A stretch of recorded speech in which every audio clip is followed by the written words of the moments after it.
Hi, I'm Jeff Ray, your host for Economic Outlook. Welcome to our show, where each week we take a deep dive into the regional economy and the people, the companies, the communities, and projects that are helping our region grow.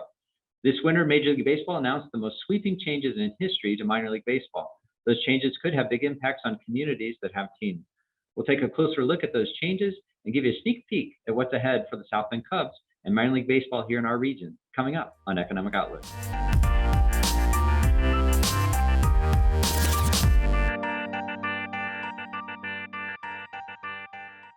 Baseball greats like Juan Marichal, Albert Pujols, Clayton Kershaw, Mike Trout, and Paul Molitor once called the Midwest League home. Now the next generation stars are getting ready to lace it up and continue on their baseball journey. But minor league baseball will look a little different this year.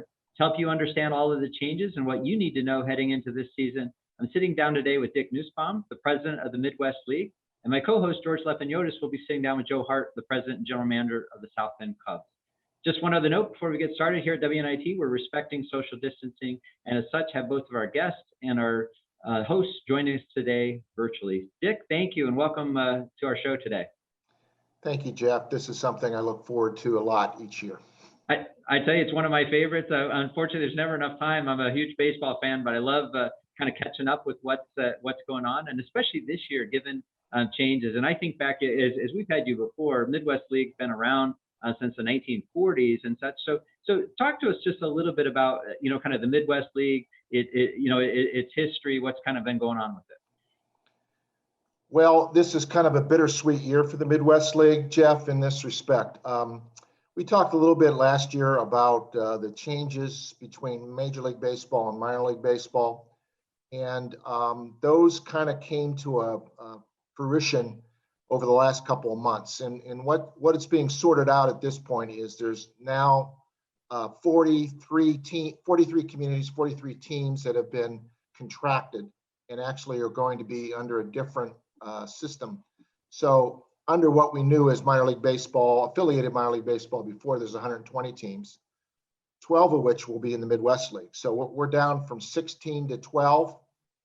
And when I say the Midwest League, that's a little bit of a misnomer at this point. And depending upon your outlook, the new organizational structure has eliminated the minor league baseball umbrella organization, the National Association, as well as the leagues. So the Midwest League is in terms of the teams that will be playing. They will be playing in what's called a high a Central League, and the Midwest League is no longer. And so my role will change, and but I think the good things about that, and we'll talk a little bit more detail about this organization, I'm sure.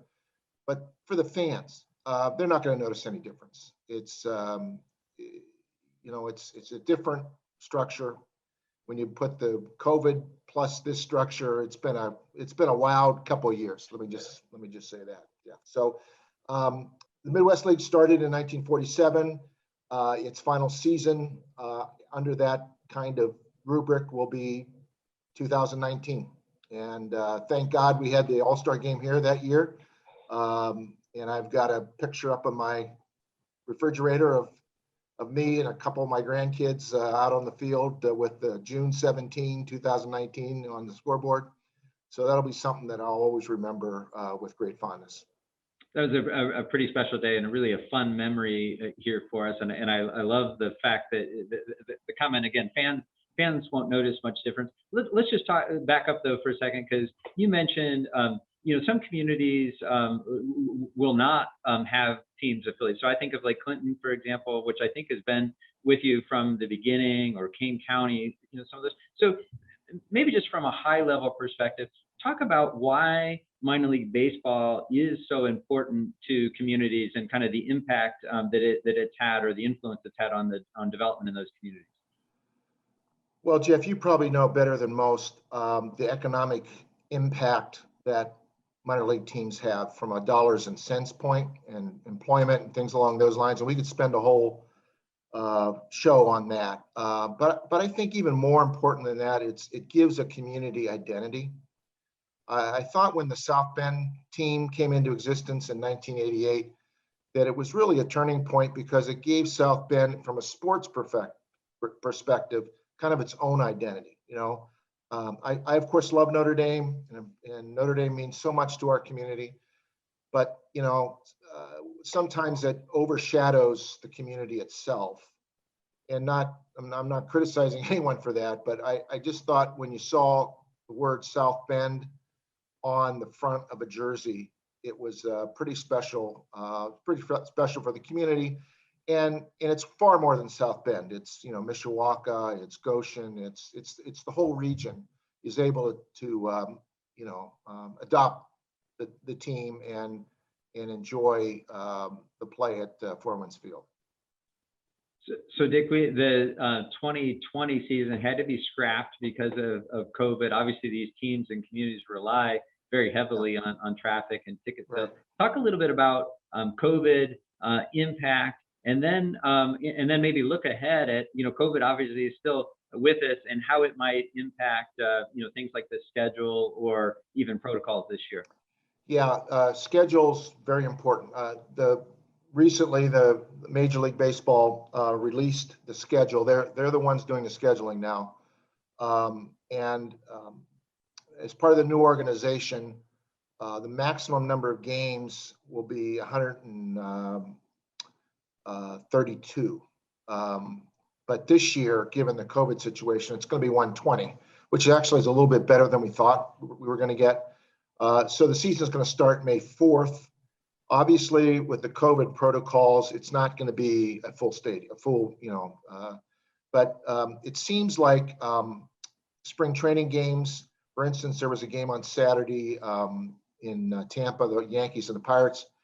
There was about 2,500 people in the ballpark. So, depending upon the state regulations and all those kinds of things, I would expect that we're going to be able to get underway May 4th, and we'll probably be at about a 25% level. There's a lot of protocols involved. I mean, the one thing that I have to give Major League Baseball credit for, and the Players Association, is that they have done a remarkable job of setting up the protocols. So, it's going to be the same for the minor leagues as well.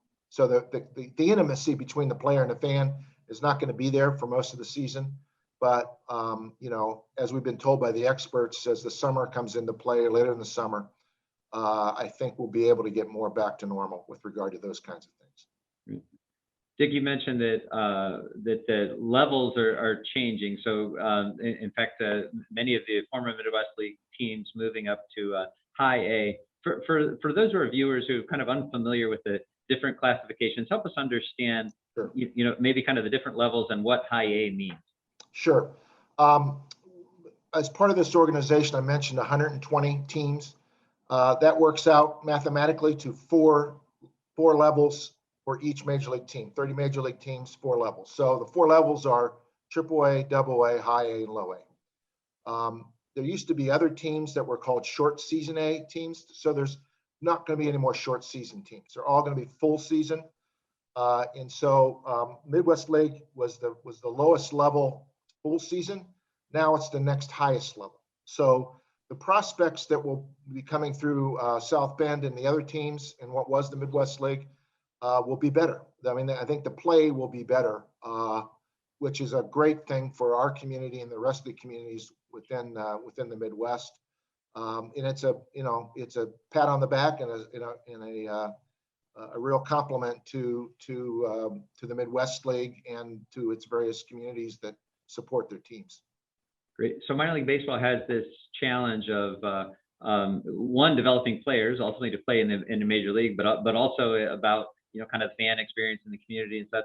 In our last 2 minutes or so, talk just a little bit about just kind of that balance and kind of maybe the ballpark experience, the community experience, the things that minor league baseball is doing to try to cultivate the next generation of baseball fans.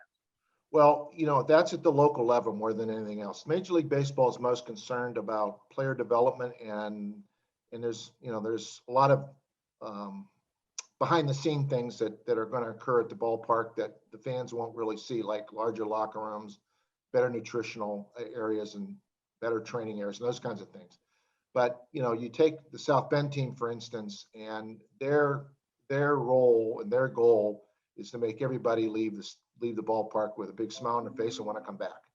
And South Bend's done a great job of that. And I think that's what you're going to see more of this year. There's obviously a pent-up demand.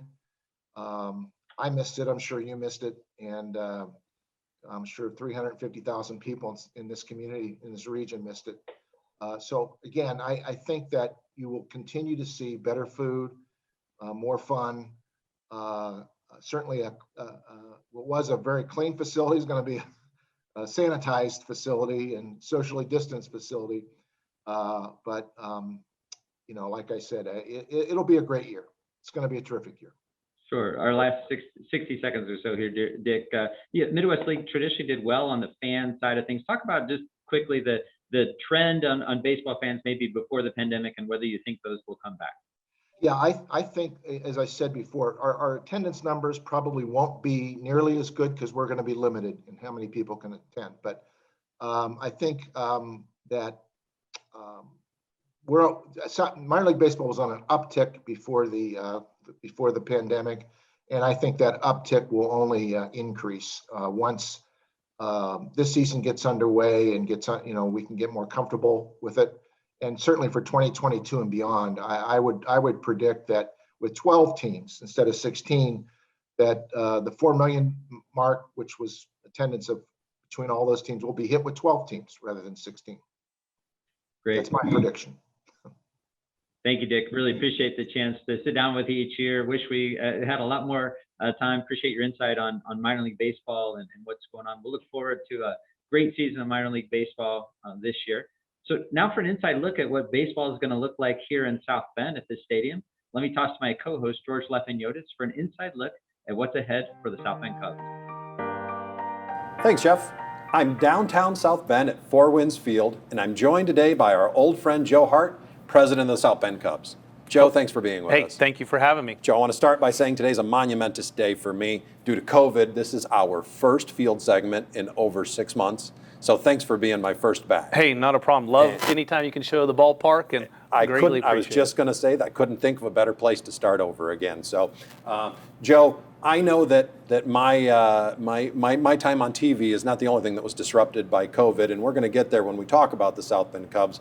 But before we get there, I want to take us back to some of the good years. And before we had COVID in our world, let's remind our viewer about the South Bend Cubs and how you and your team came to be a part of this great organization. Yeah, it's been an amazing run. It's hard to believe I got here in January of 2012. I look back on it, and it's amazing how quick the years have gone by. We were South Bend Silverhawks. We were able to start and turn the attendance, get things going again. 2015, we became a Chicago Cubs affiliate, which, being this close to Chicago was pretty special. They win the World Series in 2016. And then, we're setting attendance records. And then we get to 2019, which was really a monumental year for our organization and really the city of South Bend. I mean, we hosted the 2019 Midwest League All-Star Game, which hadn't been held in our city in 30 years. And then we won the Midwest League Championship, which we hadn't done since 2005. So, there's so many highlights over the last couple of years that is pretty amazing. But again, it's all due to the great community we're in and the great fan support. So if you're going to have to go on a hiatus due to a pandemic, 2019 would be about where you'd want to time it. Yeah, it was 2020 was an interesting year to say the least. I know it wasn't just effective for us. It was, everybody out there, but crazy. But let's go back a little bit, though, because there are some key partnerships that you have here. I know one of them is the Pokagon Band, and that partnership continues. Yeah. You mentioned the Chicago Cubs and you being an affiliate of the Chicago Cubs. I think there's some news there, isn't that right? Yeah, it's exciting that as part of some of the redevelopment or restructuring of Major League Baseball, we were able to sign our agreement to be a Chicago Cubs affiliate through the year 2030. So, all the fans out there, we get asked how long are you going to be a Cubs affiliate? It's we're locked in through 2030, so that's pretty special. Yeah, that's a great, solid, and security, I bet, Absolutely. From a brand perspective. And also, I think, that's been just tied in with how great this place is to be. You really feel that kinship with a great organization. You also have a partnership with the city of South Bend. We can't forget that, right? And right before we went on air, you mentioned something that I thought was extremely interesting, and that is that the city had quite the foresight back in the 90s when they built this Yeah. facility, and that it really, even today, has stood the test of time. Oh, there's no doubt. I mean, this facility, when you take a look at it and put it up against any other minor league stadium, it's second to none. It's right up there. And, this stadium actually, I think, opened in 1987, so well over 30 years. But when people come out, they think it's within 5-6 years old. And I think that's a great testament to the city. Also, our owner, Andrew Berlin, I know he's contributed close to $8.5 million of his own money into a city-owned asset. And that's really where the partnership has come in with the city. And it's been outstanding. I've been in minor league baseball 26 years now. I've been with 5 or 6 different organizations. There's been no better relationship with the municipality than what we have here in South Bend. And, happy to report, we extended our stadium use agreement through the year 2041. So, we're not going anywhere anytime soon. Well, that's good. And we are very excited that you're here to stay. I know from a fan perspective, we all look forward to getting back to baseball. Talking about the investment that Mr. Berlin and his organization and your leadership have helped spur here, and we've seen it all, right? The televisions, the giveaways, the water park, the various types of things that make this a family-friendly event to go to throughout the warmer months. But also the housing complex, right? Yeah. The Ivy at Berlin Place. At Berlin Place, It was, it was something I know. When Mayor Parent agreed to build the stadium way back when, that was part of what they were hoping for, some additional development around the ballpark. And, happy to say the Ivy at Berlin Place is 100% completed. People are moving in. It's a great venue. The residents that live there are going to get the opportunity to experience baseball this year while living there. It's been a long time coming for the city, but I think as you look out, it's changed the landscape really of our corner of South Bend. So the Ivy at Berlin Place has been a huge hit. And again, that was another $23 million investment. And as viewers can see behind us, you really have. That did complete the park. That did really make it more of a destination. It used to be fairly vacant out there, kind of an empty field, really. So that really has anchored that northeast side of the park. All right, now let's get to 2021. Yeah. We're all excited for baseball. Let's start with, prior to your segment, Jeff, my co-host, was in the studio talking to Commissioner Nussbaum about some reorganizations. I'm sure they touched on it, but let's start with that. Sure. There has been a pretty major reorganization of minor league baseball. Yeah, there really has been. Over the last year, Major League Baseball and Minor League Baseball player development agreement expired. So, Major League Baseball wanted to institute some new things as part of that agreement. And really the main thing is there were 120 minor league affiliates going forward. That used to be 160. So 25% of our industry, those minor league teams no longer have a Major League parent affiliation. Obviously here in South Bend with our facility, our relationship with the Cubs, we were never really in doubt from that. But yeah, there's 40 less minor league teams that have a Major League affiliate now. So a lot of it was to, one, Major League Baseball is looking at cutting back on the draft. Historically, it's been around 40 rounds. They're looking at taking it to 20. So with less players, you don't need as many teams out there. And obviously the facilities. They want to have great facilities. And that was also some of the reasons some teams got cut. So the South Bend Cubs were never in danger of being cut. No. But it will affect you in both a positive and maybe a slightly negative way. Let's start with the positives. Sure. It does make your ability to acquire talent a little easier. Yeah, and that's the one thing for us is, one, we're also now going to be a high A affiliate of the Chicago Cubs. For people that don't understand the way the minor leagues work, there had always been low A, high A, double A, triple A, and then the major league. So there were many steps in the ladder for these players. We were, previous to this year, were the low A. When guys were advanced from South Bend, they'd go to Myrtle Beach, which was high A. We essentially flip-flopped with them. They're now going to be the low A. We're the high A. So you'll see a little bit better talent of baseball here as well. So that's something that we're excited about. And again, just continuing as a Cubs affiliation, it's always a positive. Sure it is. So you have that. You have better talent. And maybe a bit more interest, right? There's less minor league teams around the country now, so the ones that do exist maybe gain some interest. Yeah. Although you've never had any problem filling the stadium, have you? No, we haven't. And, really for us, if you planted a flag at home plate, we draw consistently, really from about an 80-mile radius. And we're even getting to the point now, we're getting folks from Chicago that come over, those diehard Cubs fans that want to know more about the minor leagues. They want to see, these are the up-and-coming kids. These are the kids that will be roaming, the friendly confines in 3 and 4 years. So a lot of people want to see them while they're still top prospects. And while I can't say that coming to Four Winds Field to see a game is quite at the level of going to Wrigley Field. It is a different experience, and it is still a very enjoyable experience, even if you are familiar with Wrigley Field. You get things here maybe that you don't get at Wrigley, like a lot easier parking. Yeah, there's no doubt about that. And we have some other unique things. You know, we have the splash pad for the kids, the inflatables in the fun zone.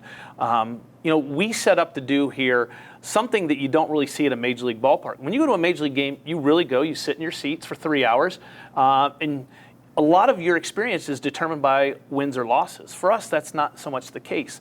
We wanted to create little community entertainment pockets. You know, we got the Tiki Hut, you know, we got the Performance Center where you can go in and hit, and then people just kind of mill around.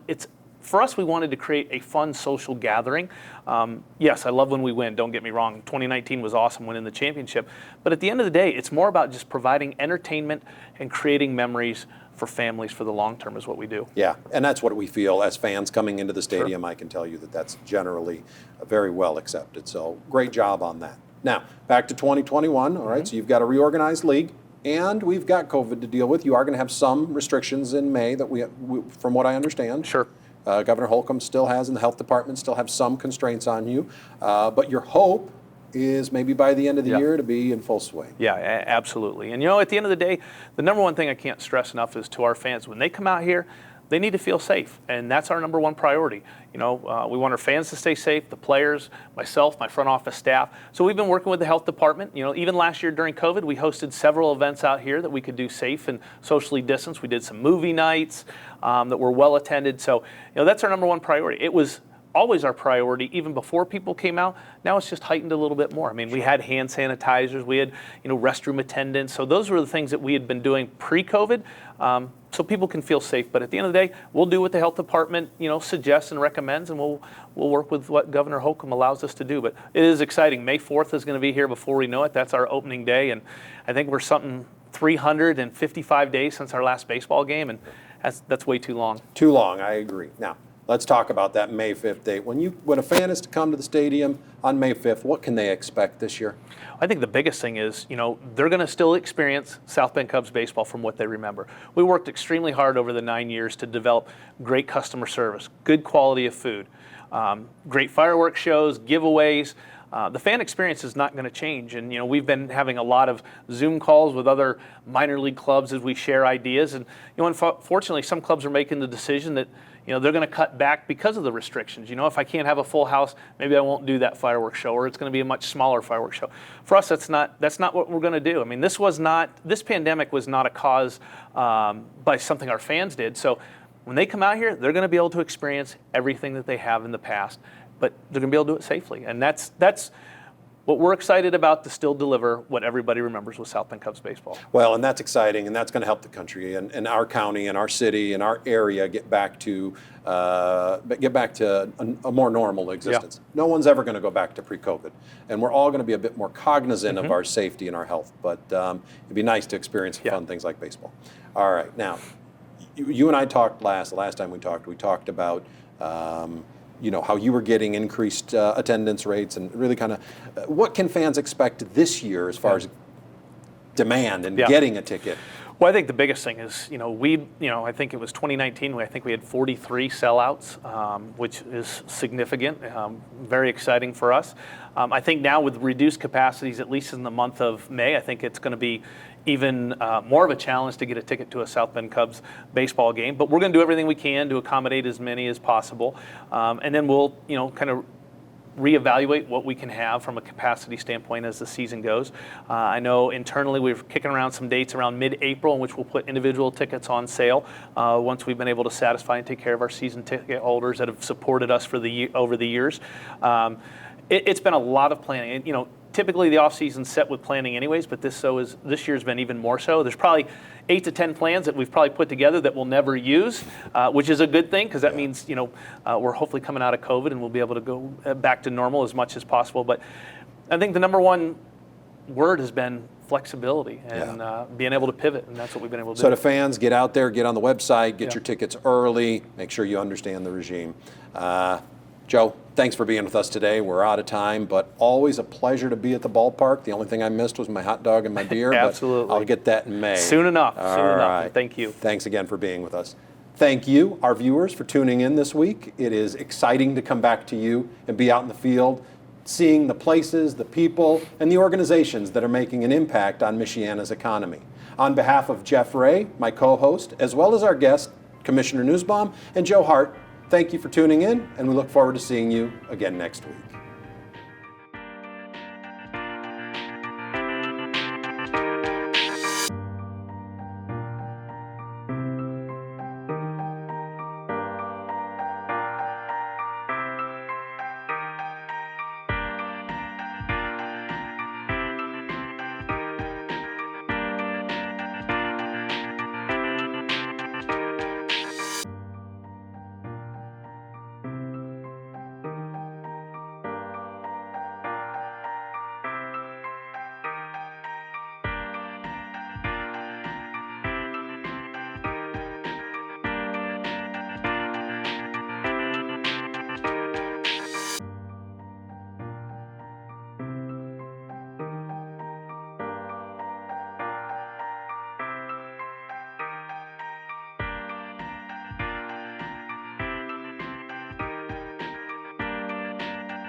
This WNIT local production has been made possible in part by viewers like you. Thank you.